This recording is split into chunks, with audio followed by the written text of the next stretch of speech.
नमस्ते विद्यार्थियों। आज हम व्याकरण में वाक्य रचना के बारे में पढ़ेंगे। वाक्य रचना की परिभाषा देखते हैं। पहले वक्ता के अर्थ को पूर्ण रूप से स्पष्ट करने वाले शब्द समूह को वाक्य कहते हैं। वक्ता मतलब होता है बोलने वाला, ये बात को कहने वाला। जब वो बात कहता है तो उसके अर्थ को पूर्ण रूप से जो स्पष्ट करने वाले शब्द समूह होते हैं उसी को वाक्य कहते हैं। वाक्य की सबसे छोटी इकाई वर्ण होता है। वर्णों के सार्थक समूह को शब्द कहते हैं। शब्दों के सार्थक समूह को वाक्य कहते हैं।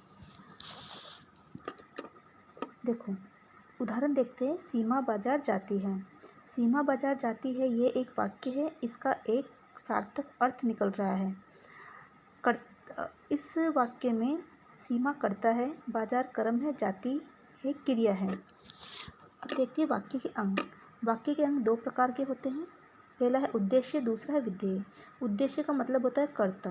विधेय यानी कथन, यानी कि कर्ता को ही उद्देश्य कहते हैं। और कथन यानी कर्ता जो कार्य कर रहा है, कर्ता के बारे में जो बात कही जाती है वही विधेय कहलाती है। अब देखिए वाक्य के भेद। तो विद्यार्थियों वाक्य के 3 भेद होते हैं। पहला होता है रचना के आधार पर, दूसरा अर्थ के आधार पर और तीसरा होता है क्रिया के आधार पर।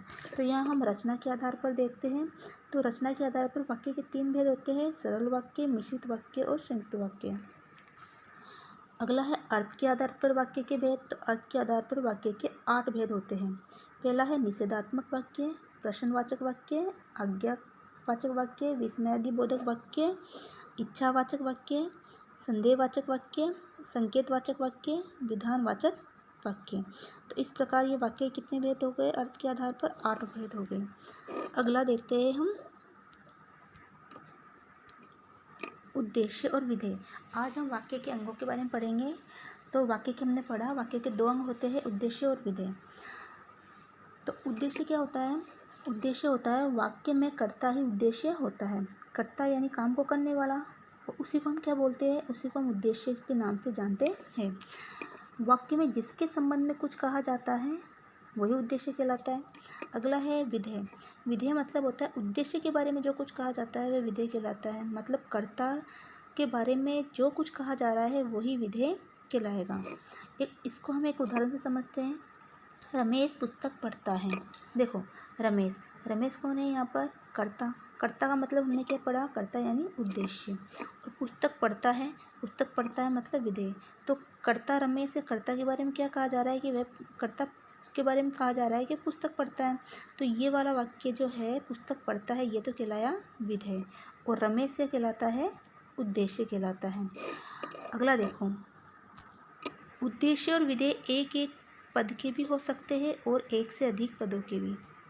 इस लाइन का मतलब ये निकला कि उद्देश्य और विधेय एक एक पद के भी हो सकते हैं। पद यानी शब्द। देखो अगर मैं ये रमेश पुस्तक पढ़ता है, इसमें ये रमेश है, इसको मैं अगर अलग से लिखूँ रमेश, तो ये तो कहलाया एक शब्द। ये संज्ञावाचक शब्द है, रमेश कहलाया शब्द। और इसी शब्द को मैं किसी वाक्य में प्रयोग करती हूँ तो वो कहलाता है पद। यानी कि कोई भी शब्द जो सार्थक शब्द है वो वाक्य में प्रयोग होने के बाद में पद कहलाने लगता है। तो ये उद्देश्य में एक से अधिक पद भी हो सकते हैं और विधेय में भी एक से अधिक पद हो सकते हैं। इसको हम एक उदाहरण द्वारा समझते हैं। कमल जाता है। इसमें कमल क्या है? उद्देश्य है। यहाँ पर एक ही पद है। जाता है विधेय है, ये भी एक पद है। मेरा भाई कमल जाता है। मेरा भाई कमल यानी ये क्या है? उद्देश्य है। मेरा भाई कमल क्या है? उद्देश्य है। देखो अब इसमें कितने पद है? मेरा भाई कमल 3 पद है, लेकिन ये है क्या? उद्देश्य। ये कमल, मेरा भाई कमल, ये इस उद्देश्य का विस्तारक है। ये जाता है ये विधेय हो गया। यानी कमल के बारे में क्या कहा जा रहा है? कि वह जाता है। अगला उदाहरण देखते हैं। मेरा बड़ा भाई कमल स्कूल जाता है। अब देखो मेरा बड़ा भाई कमल, इसमें भी कितने पद हैं? मेरा बड़ा भाई कमल, तो ये 4 पद हैं।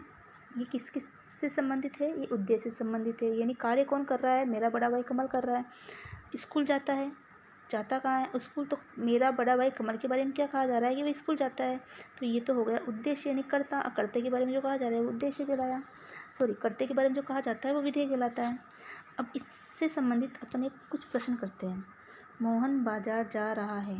इस वाक्य में उद्देश्य है, देखो अभी हमने पढ़ा मोहन बाजार जा रहा है, तो मोहन तो हो गया उद्देश्य और बाजार जा रहा है विधेय, यानी मोहन कर्ता यानी उद्देश्य और कर्ता के बारे में क्या कहा जा रहा है कि वह बाजार जा रहा है, तो हो गया विधेय।